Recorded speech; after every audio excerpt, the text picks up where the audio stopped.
It was 05:30 in the desert when I heard the diesel growl behind my house. Not mine, somebody else's. By the time I made the corner of my driveway, an unmarked flatbed had my Ford F250 hooked, my kayak cracked in half on the concrete, and a blonde woman in white capris was filming on her phone like she'd just won the lottery. She turned, smiling. Hi, neighbor. You can't park commercial vehicles in Saguaro Ridge. HOA voted. Then she said the line she would regret for the rest of her life. You're lucky my husband isn't here. He's a major in the Air Force. He knows people. I let her talk. I let her smile. Because in 9 hours I was going to be standing on a flight line, taking command of the base where her husband worked, and I had been recording every second. 2 weeks before that tow truck showed up, I rolled into Saguaro Ridge with a moving van, a borrowed dolly, and a 14-year-old daughter who had not spoken 3 full sentences to me in 6 months. Hattie sat in the passenger seat, with her earbuds in, watching the saguaros slip past, jaw set the way her mother used to set hers. The street smelled like creosote after the morning sprinklers, that wet dust scent that means desert and home if you grew up out here. I grew up out here. My name is Ethan Marsh, 47, United States Air Force, 2 weeks out from pinning on full bird and stepping into command of the 355th Wing at Davis-Monthan, an installation full of A-10 warthogs and the people who keep them flying. 2 years out from burying my wife. 18 months out from learning my daughter would rather slam a door than say goodnight. I'd taken the assignment because Tucson was where Mara and I had been stationed when Hattie was born. I wanted my kid to remember a place where the 3 of us had been a family before the cancer ate the middle out of us. The neighborhood was a master-planned thing with stucco arches, fake adobe, and HOA bylaws thicker than a base regs binder. The realtor swore the rules were lifestyle, not law. I should have laughed in his face. I drive a 2015 Ford F250, dust-colored, a man's truck, the kind you use because it works. I keep an aluminum toolbox in the bed and a black tarp folded behind the seat. In the garage, I had 2 Honda XR 250s I was rebuilding. Slow, careful work I'd started after the funeral because my hands needed something my brain couldn't sabotage. Hattie sometimes stood in the doorway and watched. She never said anything, but she stood there. Mara had been the one who told me to buy that first XR 250, 20 months before she got sick. She'd handed me the Craigslist printout one Sunday morning, with 3 exclamation points in red pen above the asking price. "You're going to need a hobby when I'm old," she'd said. She had not used the word gone. She had used the word old. That was the gift she gave me on a Sunday morning over coffee, and I'd been spending the last 2 years trying to make my hands deserve it. The first note showed up the second night, white paper, bright pink Sharpie, taped to my windshield. Welcome to Saguaro Ridge. Please relocate your commercial-style vehicle to the garage by 7 a.m. tomorrow. Architectural and Compliance Committee. It wasn't signed by a person. It was signed by a committee, which is how cowards sign things. I parked the truck in the same spot the next morning and went to my temporary office on base. By dinner, there was a second note, stapled to the first, same Sharpie. Final warning. Vehicle violates Section 6.3.b. Fine pending. C. Whitaker, Chair. The signature finally had a name. Charlene Whitaker. Mid-40s, blonde down to her elbows, white SUV, white teeth, and the kind of laugh you could hear from 2 cul-de-sacs over. I'd already met her, briefly, the day we moved in. She'd swung by with a foil-covered banana bread and a long sideways look at my truck, my tarp, my aluminum toolbox. She'd asked what I did for a living. I told her I worked on the base. She'd nodded the way people nod when they hear Walmart. I didn't answer the note. I didn't drive my truck into the garage. I didn't move it an inch. Hattie watched me from the kitchen window the next morning, drinking orange juice, eyebrows up. "Are you in trouble?" she asked. "Not yet," I said. She almost smiled. First time in 3 weeks. I should have known then. A woman like Charlene Whitaker does not stop at a note. She doesn't even stop at a fine. She stops at the moment somebody she's afraid of looks her in the eye, and not a second sooner. But I wasn't going to give her that moment. Not yet. I was going to give her enough rope to braid the whole HOA into a noose. So I started recording. The third note didn't come on paper. It came on Tuesday morning, 8:45, as a hand-delivered envelope with a wax paper feel and the words HOA Official Correspondence stamped across the front in gold foil. I sat at the kitchen table with my coffee gone cold and read the formal version of Charlene's pink Sharpie. A $250 per day fine. Effective, retroactive to my first sunrise in the neighborhood. Violation, Section 6.3.b, commercial-style vehicle stored on residential driveway. Violation, Section 6.3.c, storage of inoperable mechanical equipment in garage visible from street. The second one made me laugh out loud. My garage door had been closed every minute I owned the house. The only way Charlene Whitaker had eyes on my motorcycles was if she had walked up my driveway, hands on the glass, and peeked through the side window. She had. The Ring camera I'd installed the day after the first note had her at 7-Eleven on Sunday, cupping her hands around her face like a kid at a candy store, breath fogging the glass beside my front door. I exported the clip into a folder labeled Marsh/Saguaro Ridge/Evidence and saved it 3 places. Hattie watched me name the folder from the kitchen island. "Dad," she said carefully, "are we going to court?" "We're going to write things down," I said. "That's it for now." She nodded the way she used to nod when she was 8, considering whether she trusted the answer. Then she dropped her granola bowl in the sink and said, "I can help." That was a sentence, a full one, addressed to me, with intent. I almost saluted it. By Thursday, Charlene had called Tucson code enforcement on my house personally. Their inspector, a wiry man named Padilla with a sun-cooked neck and a clipboard that had seen 40,000 front yards, stood at the bottom of my driveway and looked at me with the patient face of a man whose patience has been used up by people exactly like Charlene. He glanced at my truck. He glanced at the F250's bumper sticker, saw it was clean, no commercial signage, and asked to see the motorcycles. I pulled the garage door open. 2 XR250s in primer, both with current Arizona titles in a folder I handed him. He smiled and made one note. "No violation, Mr. Marsh." He tapped his pen against his clipboard.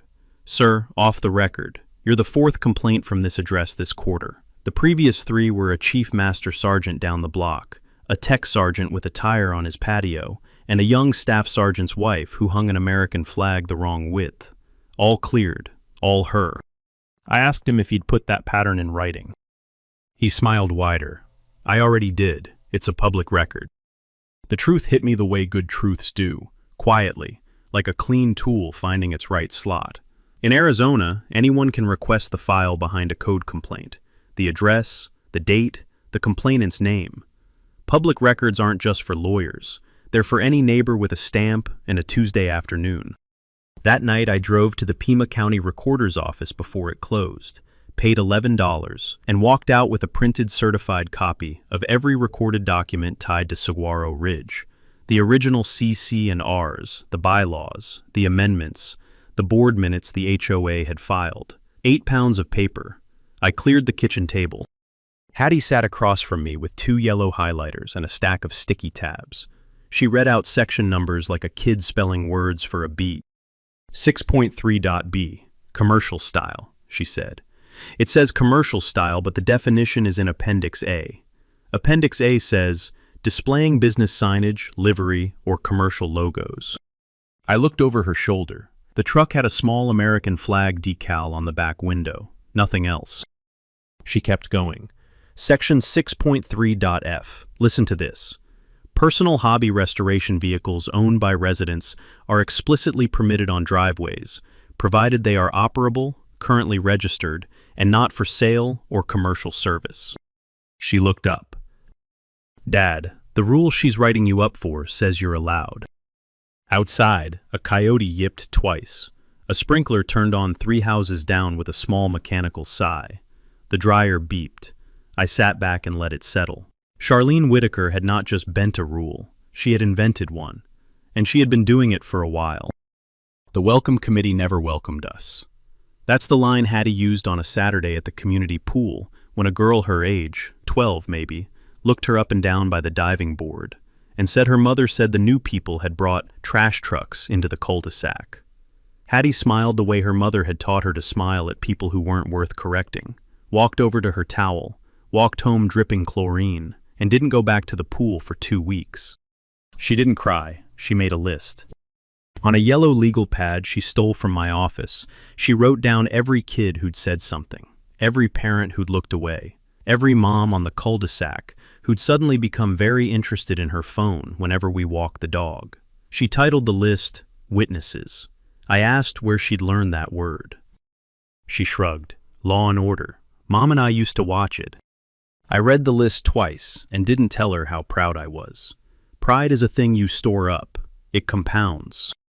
By the second week, Charlene had moved past notes and code enforcement and into the soft warfare of suburban America, the kind that doesn't leave fingerprints but bruises everything underneath. Our mailbox started getting flyers stuck inside the door instead of inside the box.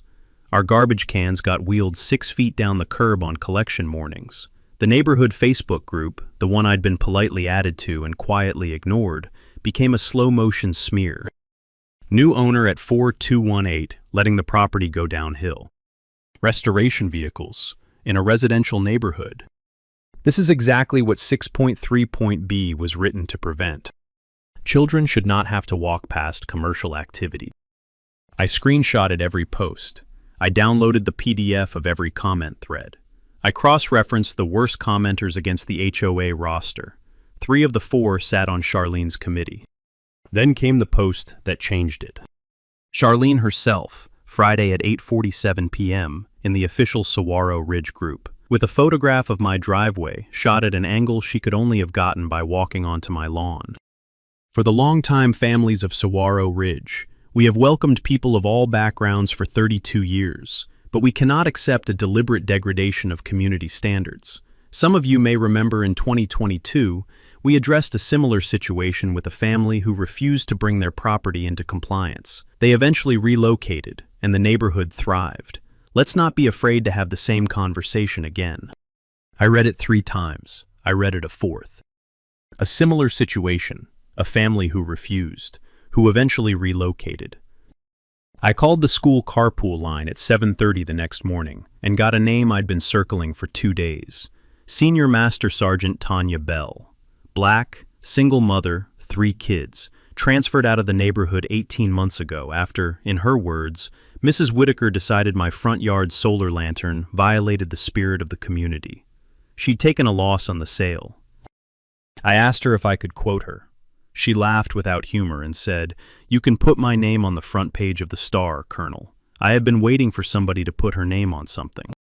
That same morning, Padilla the code inspector called my cell. He'd remembered another piece of his pattern. 12 months ago, a Vietnamese-American family on Mesquite Lane had been issued 19 separate complaints over a koi pond before they sold. 19. The koi went to a community college's biology department. The complaints went into a folder somewhere. I sat at the kitchen table, with my coffee cooling and my hands very still, and felt the calm that comes when a man finally sees the actual shape of what he is up against. The Fair Housing Act is 46 pages of federal law, written by people who watched neighborhoods do exactly what Charlene Whitaker had been doing. It applies to HOAs. It covers race, color, national origin, religion, sex, familial status, disability. It carries real teeth, civil penalties, attorney's fees, federal investigation. If you can show a pattern of targeted enforcement, you don't need a smoking gun, you need a smoking ledger. The lesson was small and clean. An HOA can sit on top of every freedom you have, unless you have written proof of who they target, when, and why. Patterns are the proof. Save everything. Hattie came home from school that afternoon, dropped her backpack, and asked if she could help me build a spreadsheet. I told her she could pick the columns. The sticker happened on a Thursday. I came home at 5:42 p.m., with Hattie in the passenger seat, a bag of groceries between her feet, and a takeout pizza balanced on her lap. The cul-de-sac was the kind of quiet that's only quiet because everyone is watching from behind curtains. There was a black Ram pickup parked nose to nose with my F250, blocking my driveway. The Ram had a magnetic sign on the door reading, AZ Compliance Solutions, a company I'd never heard of and had not invited. 2 men in tan polo shirts and reflective vests were standing on my property. The shorter one was holding a clipboard. The taller one was holding what looked, from 40 feet away, like an oversized roll of orange masking tape. Charlene Whitaker was standing on my lawn between them, in white pants and a pink linen blazer, smiling at her phone. I parked at the curb. I turned to Hattie. I said, "Stay in the truck. Roll the windows down. Push record." She nodded once, deadly serious, and tapped her phone. I walked up onto my lawn, carrying nothing but a calm I'd built across 26 years of dealing with people who thought volume equaled authority. The taller man had already slapped an orange decal across the driver's side window of my F250. It said, "Violation. Remove within 24 hours. A Z-Compliance Solutions," in shouty block letters. He was peeling a second one for the windshield as I walked up. "Gentlemen," I said, "stop." The shorter one looked at Charlene. Charlene didn't look up from her phone. "Stop," I said again, in the voice you use when you have stopped a flight line and you do not need to repeat yourself. Both men stopped. "You're on my property," I said. "You haven't shown me a warrant, a court order, or a license. You haven't presented a state-issued tow contractor permit. You are not law enforcement. Step off the lawn." The taller one peeled his hand off the second decal, slowly, like it had become very hot. The shorter one cleared his throat. Charlene finally looked up. "They are authorized agents of the Saguaro Ridge Homeowners Association," she said sweetly. "Section 9.1 of the bylaws gives the Architectural Committee authority to engage compliance contractors." "Section 9.1 of your bylaws," I said, "gives the board, not the committee, authority to engage compliance contractors, and only under board-approved budget line items, and only contractors licensed and bonded by the Arizona Registrar of Contractors and the Department of Public Safety for any vehicle handling. May I see the license, please?" The shorter contractor looked at his clipboard like the answer might be on page 2. It was not. "Charlene," he said quietly, "we should—" "Show me your contractor's license," I said. "Show me your bond number. Show me the board resolution authorizing your engagement, or step off this property and remove every decal you have applied without authority." Charlene's smile thinned into something dangerous. "Mr. Marsh," she said, lifting her chin, "we were warned you might try something like this. The board has been informed. You are about to find out that this neighborhood does not protect men who think they are above their neighbors." I let that one sit. I let the silence do the work. I let her hear her own sentence bounce back to her from the eaves of the houses around us. 3 different curtains twitched.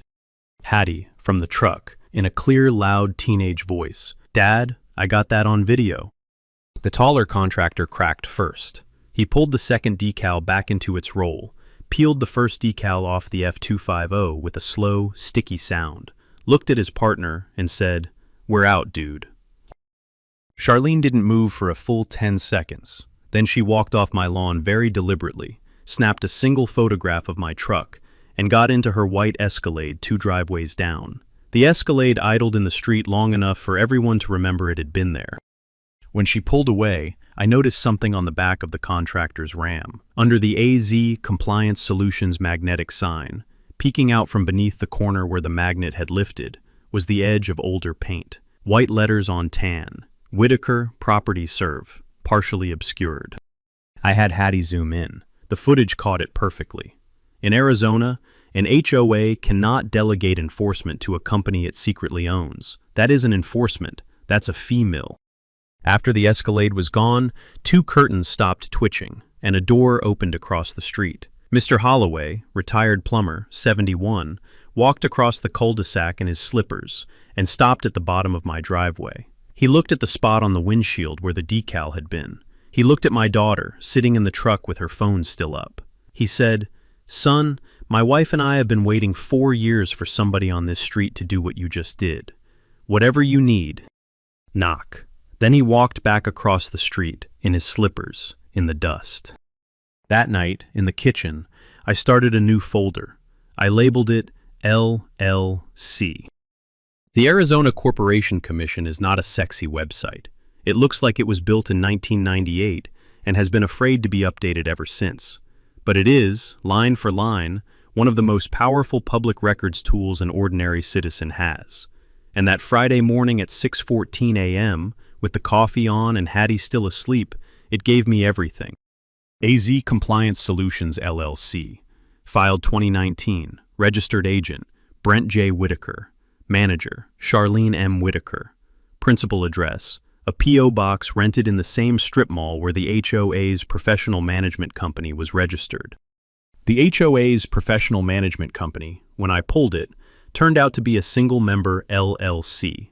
Sole member, Charlene M. Whitaker. I sat at my kitchen table looking at the screen and felt something deeper than satisfaction. It was the steady quiet of a piece slotting exactly where you knew it would slot, but had refused to assume. For 4 years, Charlene Whitaker had been the architectural enforcer who handed out the violations, the management company that processed the fines, and the compliance contractor who slapped the orange stickers and collected the towing fees. She had built a closed loop where she wrote the rules, judged the rules, fined the rules, and pocketed the rules. The HOA had been paying her, through 3 different entities, for the privilege of being terrorized by her. I pulled the HOA's annual budget, filed with the Pima County Recorder per Arizona statute. 4 years of compliance and enforcement contractor services. $42,200, $46,800, $48,900, $51,300, $189,000 in 4 years to a contractor that did not exist anywhere except inside her own mailbox. I made a spreadsheet. Hattie woke up at 7 and made me a second cup of coffee without being asked. By 8, I had cross-referenced every violation issued by AZ Compliance Solutions LLC over 4 years. 241 violations. 193 of them issued against 31 households. 26 of those 31 households had at least one active duty service member living there. 14 were junior enlisted, E4 through E6. The remaining 5 were retirees on fixed incomes. The Tucson neighborhoods that surrounded Davis-Monthan were full of military families because that was the geometry of the city. But Saguaro Ridge wasn't on the perimeter. Saguaro Ridge had a smattering of military families, maybe 1 in 5 homes. To get a 200 violation list that landed 80% on military households, you had to be sorting on purpose. She had been picking on the kids on her husband's base. While riding around in a white Escalade, her husband's paycheck helped pay for. While her husband, somewhere on that base, signed off on facilities work for the very airmen she was bleeding. I looked at the spreadsheet for a long time. Then I closed my laptop with the kind of careful click you give a closing weapon. Hattie, behind me with a piece of toast, said, "Dad, what's the plan?" I turned around. I let her see me smile. I said, "We are going to give your mother's neighborhood back to the people who actually live in it." By Monday morning, the kitchen table looked like a war room, and Hattie had organized the exhibits in 3-ring binders, the way her mother used to organize tax receipts, chronological, color-coded, with a printed table of contents in the front. She was wearing one of my old Air Force PT shirts, and there was something in her shoulders I hadn't seen since before the funeral. Purpose. The thing teenagers will not pretend to have. You can only let them find it. I drove to the base in the F-250, still sticker-free, still unmoved from where it always lived. The 355th Wing Legal Office is a beige building with a flagpole, 2 pots of dying marigolds, and a captain named Reina Castellanos, who has the patience of a saint and the precision of a forensic accountant. I dropped a 4-inch binder on her desk, and she lifted the cover with 1 finger. "Sir," she said carefully, "this is a lot." "This is the easy part," I said. "Wait until you see what's coming." We spent 3 hours walking the documents. She made tabs. She made margin notes. She asked the questions JAG attorneys ask in the voice JAG attorneys use. Flat, surgical, and quietly delighted to find something this clean. By noon, she had drafted 3 letters. 1 to the HOA board on my behalf. 1 to the Arizona Department of Real Estate, which regulates community managers. 1 to the Office of the Attorney General, Consumer Protection Division. She looked up. "Sir, may I ask, is the management company member personally known to you?" "She's filed compliance violations against me for 2.5 weeks. Captain Castellanos let one corner of her mouth tilt. "I am going to enjoy this letter." By Tuesday afternoon, I was in the IG's office. The Inspector General is the quiet, terrifying part of any military command, the office that protects the troops from the command itself, and the command from itself.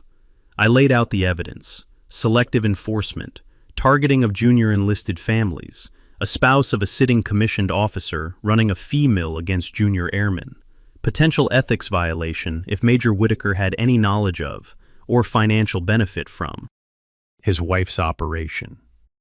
The IG, a colonel I'd known by reputation for 6 years, said the sentence you only ever want to hear from an IG: "We'll handle our side." By Wednesday, I was at Office of Special Investigations. They are the federal agents who wear khakis and never raise their voices. They took the spreadsheet. They took the LLC filings. They took the Facebook posts. They asked me one question: "Colonel, do you want this loud or quiet?" "I want her to hear it before the news does," I said. Major Whitaker deserves the chance to be the kind of officer who chose right. They nodded once. They left. By Thursday, I was at the Tucson Police Department's Financial Crimes Unit, sitting across from a detective named Roberto Vega, who had a coffee mug that said, "World's Okayest Dad," and a binder of his own that was already 4 inches thicker than mine. He had opened a file on AZ Compliance Solutions LLC 9 months ago, after a Saguaro Ridge widow complained about being towed off her own driveway. He had been waiting for somebody to bring him the rest. He looked up from my exhibits with the expression of a man who had just been handed Christmas. "Colonel," he said, "are you available Saturday week at 6 p.m.? "That's the HOA General Meeting," I said. "That's the HOA General Meeting," he agreed. By Friday morning, the neighbors had started knocking. Tech Sergeant Owens from 2 doors down, who had been fined $3,200 over 4 years for offenses that ranged from garden gnome inconsistent with community aesthetic to child's basketball hoop visible from street. Mrs. Renteria, a widow whose late husband had been the Chief Master Sergeant Padilla had mentioned, who had been towed twice in 18 months and lost both tires to improper attachment of the boom. Master Sergeant Cole, retired, who had been threatened with a special assessment so steep he'd nearly sold the home he'd lived in since 2007. Each of them gave Captain Castellanos a sworn statement. Each statement went into Hattie's binders, in chronological order, with a printed table of contents. KGUN9's investigative producer agreed to send a single camera to the meeting Saturday week. I stood in my garage Friday night, with the door rolled up and the desert cooling toward fall, looked at the 2 XR250s in their primer coats, and felt my hands stop trembling for the first time in 18 months. I had work to do. I had a job to take command of in 9 days, and I had one Karen to introduce to the actual size of her mistake. Hattie came out with 2 glasses of iced tea and sat on the workbench beside me without asking permission. She was wearing Mara's old denim jacket, the one with the patch from Aviano on the sleeve, and she had been wearing it for 3 days. She watched me set the torque wrench down on the bench. She said, very quietly, "Mom would be loving this." I did not answer her. I did not need to. I just put my arm around her shoulders, and we looked at the motorcycles together.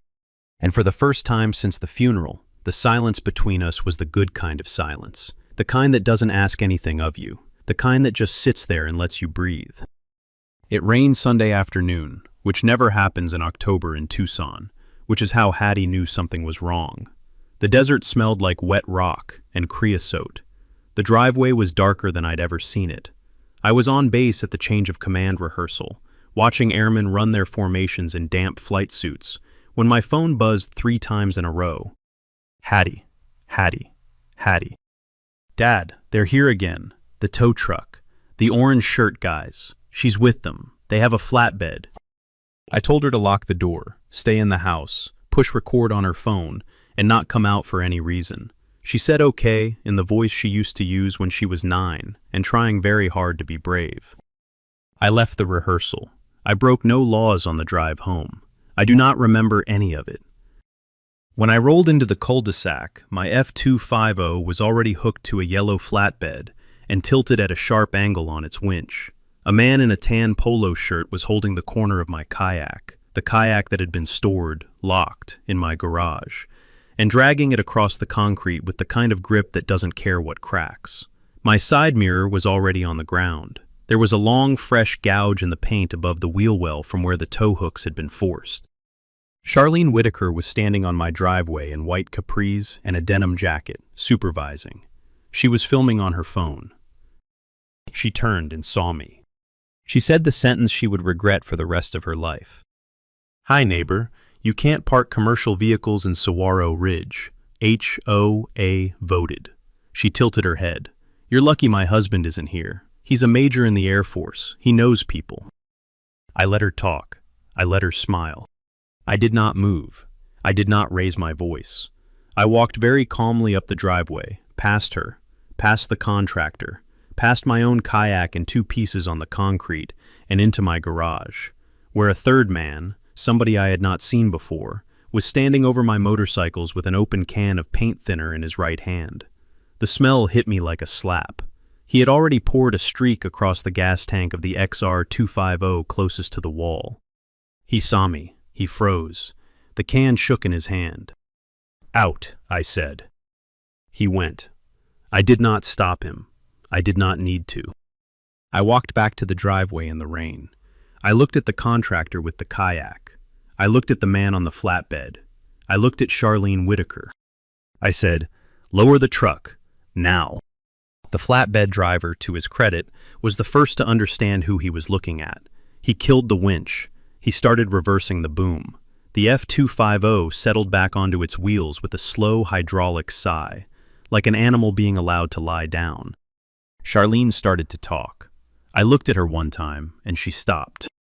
Hattie came out of the front door in bare feet, holding her phone at eye level, recording. She walked across the wet driveway, around the broken kayak, and stopped beside me. She did not say a word. I turned to Charlene. "You came onto my property uninvited," I said. "You damaged a registered vehicle. You damaged personal property inside a closed garage. You did so under color of authority you do not have. You did so on video. You did so with 2 witnesses, 3 contractors, and a teenager.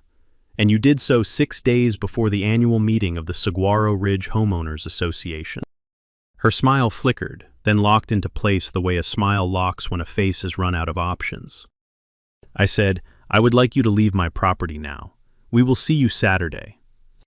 She left. The flatbed left. The orange shirt men left. The rain kept falling.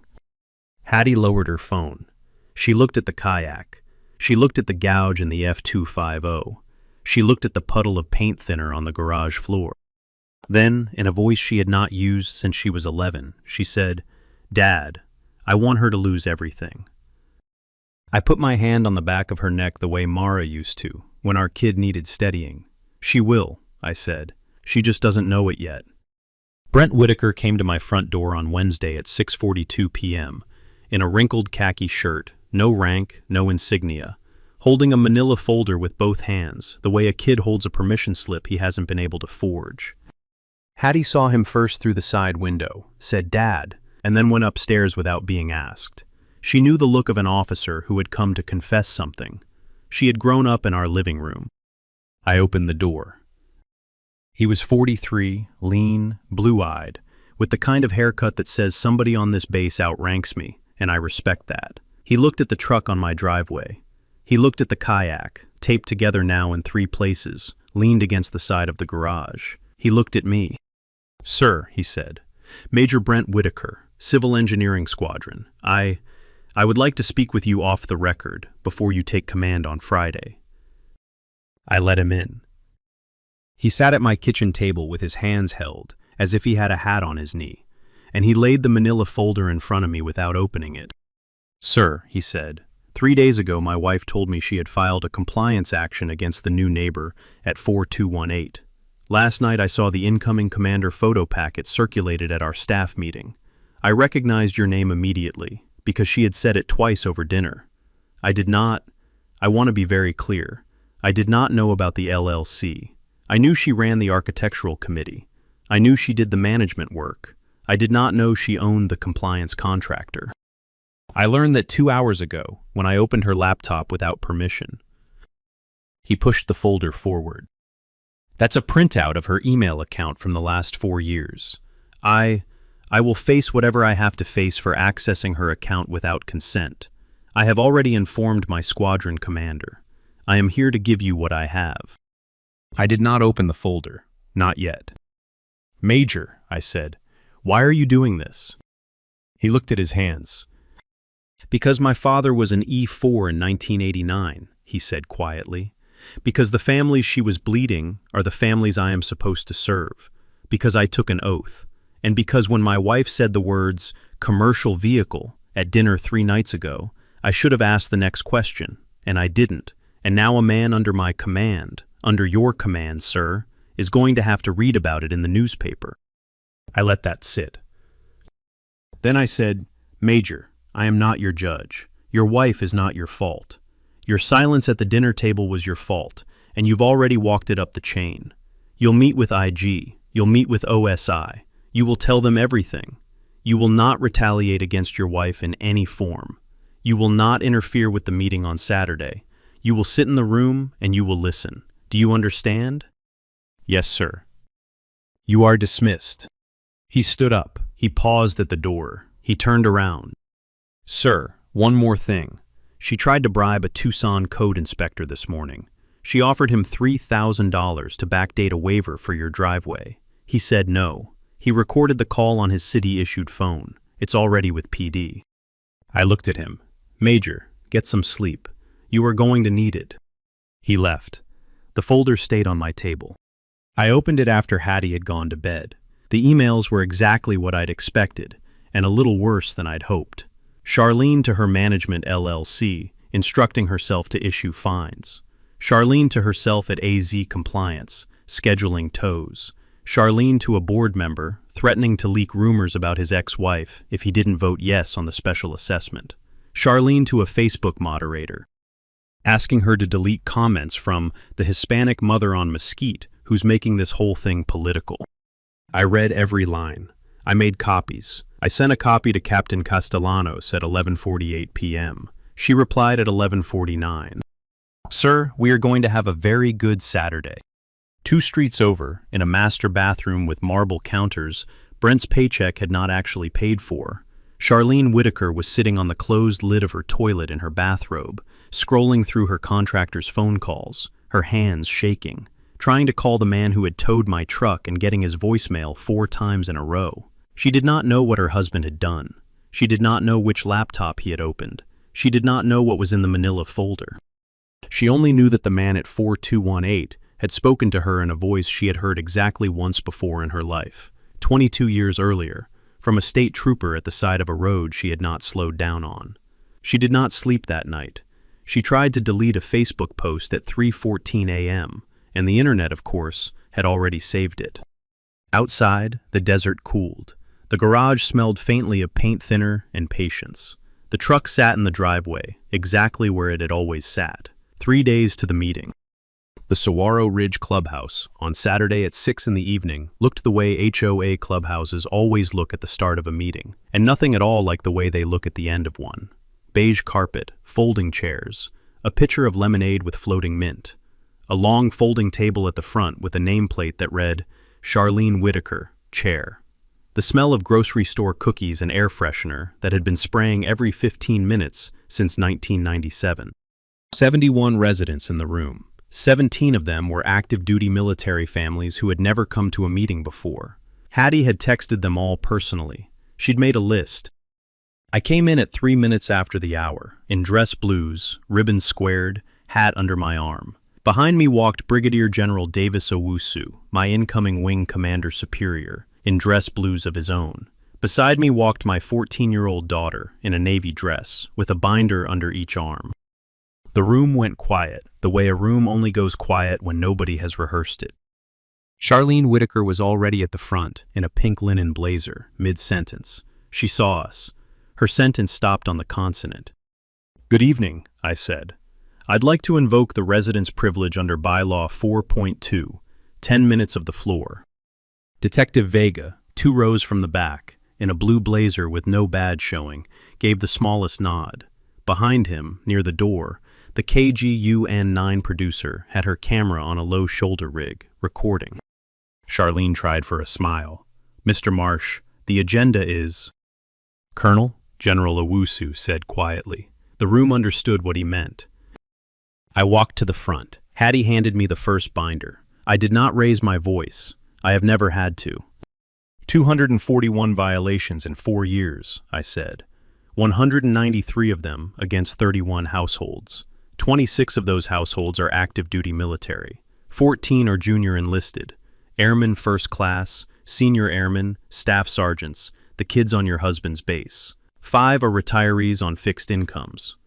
I held up a map of Saguaro Ridge with 31 red pins in it. These are the houses she chose. The room exhaled. I held up the second binder.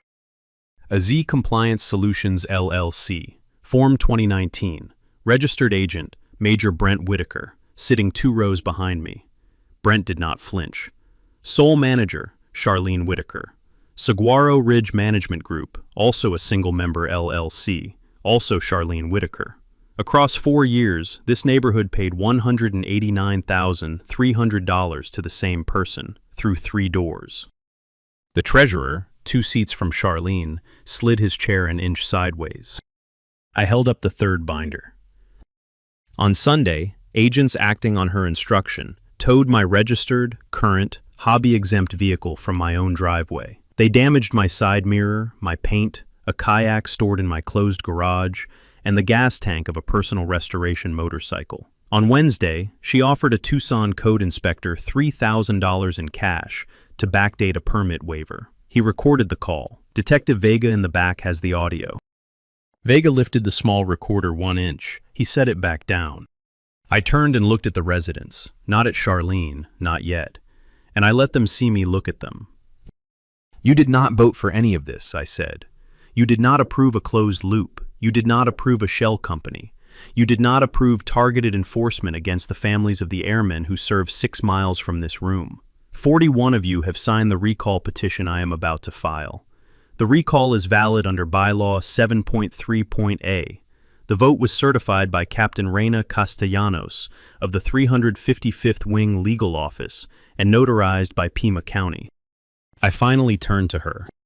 "Charlene Whitaker," I said, "you are removed as chair of the Saguaro Ridge Architectural and Compliance Committee, effective immediately. Your management contract with this association is terminated. Your husband has resigned all secondary employment. Detective Vega would like to speak with you outside." She did not speak.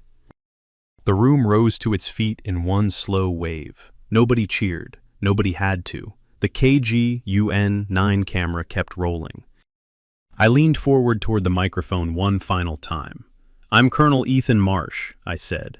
"I took command of the 355th Wing yesterday. From here on out, the airmen who live in this neighborhood will be treated like neighbors. The end."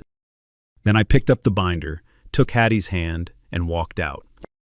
The story made the local news Sunday at 6. It made the Air Force Times by Wednesday. By the following Monday, it had been picked up by 3 national outlets and 1 podcast I had to ask Hattie to explain to me. The county attorney filed 11 counts against Charlene Whitaker by Friday. The Arizona Department of Real Estate suspended her management license that same afternoon. The federal fair housing complaint went into a slower lane, the way federal complaints do, but it did not go away. None of it ever did. The Saguaro Ridge Board met 3 Saturdays later. A new board, mostly first-time volunteers, including Tech Sergeant Owens, Mrs. Renteria, and a 31-year-old single mother named Danny Cruz, whose koi pond complaint had been one of the loose threads I'd pulled at the very beginning. The board unanimously voted to channel the court-ordered restitution from Charlene Whitaker, $187,000 plus statutory interest, into a permanent neighborhood fund. We named it the Saguaro Ridge Military Family Fund. For 10 years, it would cover HOA dues, pool fees, and assessment shortfalls for any junior enlisted household in the development. There was a unanimous second motion to retire the term compliance contractor from the bylaws, replace it with the words licensed third party, and require board approval, public notice, and a state-issued bond number before any vehicle on any driveway in Saguaro Ridge was ever again touched by anybody who did not own it. Captain Castellanos drafted the new bylaws on a Sunday afternoon in pencil and finished them by dinner. Hattie made the cover page. The Whitaker house went on the market in November. The for sale sign sat at the corner of their lawn through the holidays, then through the spring. Brent Whitaker accepted a separation from service in good standing. He moved to Ohio to be near his father, who had once been an E4. He sent me a single Christmas card. It said, "Thank you for letting me choose." I keep it in my desk drawer. The first family to apply for the new Saguaro Ridge Military Family Fund was Tech Sergeant Owens, the same neighbor Charlene had fined $3,200 for the crime of owning a basketball hoop. The board paid his back dues out of restitution and walked him through the application like he was the first person in line, because he was.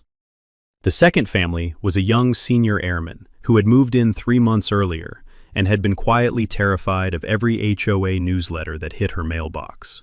She came to the December workshop on a Saturday morning with her 6-year-old and a tray of homemade tamales, and she stayed. The garage door rolled up the first Saturday of December at 9 a.m. and stayed open most weekends after that. We called it Mara's Garage. The two XR250s, the one with the paint thinner scar still visible on its tank, kept on purpose, sit in the corner. The rest of the floor is workbenches. 5 teenagers come most Saturdays. Tech Sergeant Owens' son is one. Danny Cruz's daughter is another. They learn to bleed brake lines and torque a head bolt and respect a torque wrench more than they respect any adult in the room. Hattie runs the sign-in clipboard. She speaks in full sentences now. Sometimes she speaks in paragraphs. I still drive the F250. The side mirror has been replaced. The gouge on the wheel well has been buffed, but not painted, because Hattie said, and she was right, that some scars are receipts. The kayak is on the wall of the garage, with the crack still visible. It is no longer a boat. It is a reminder of what a neighborhood looks like the morning before it remembers what it is. If you've ever had an HOA Karen come for your truck, your flag, your fence, or your kid, comment below with your state and the one rule she invented out of thin air. I want to read every one.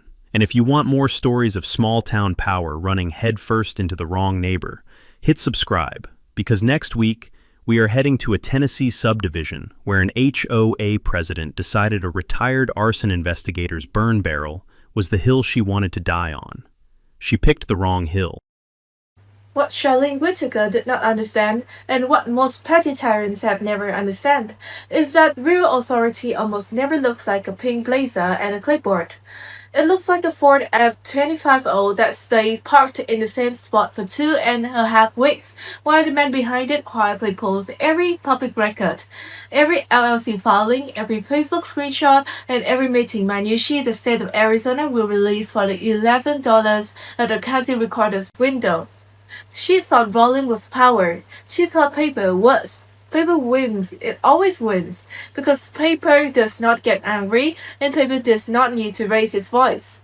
If you ever find yourself on the wrong end of an HOA Karen, even charming one, even a church-going one, even one married to someone important, write text, every email, every ring clip. The documented truth will save you, your truck, your neighborhood, and the people next door who didn't know they were waiting for somebody to go first. If the story hit home, drop your own HOA nightmare in the comments. Hit your state, the one rule she invented out of thin air. Subscribe for next week's a Tennessee fire investigator and a burn barrel war that ended a 12-year HOA reign. See you on the next one.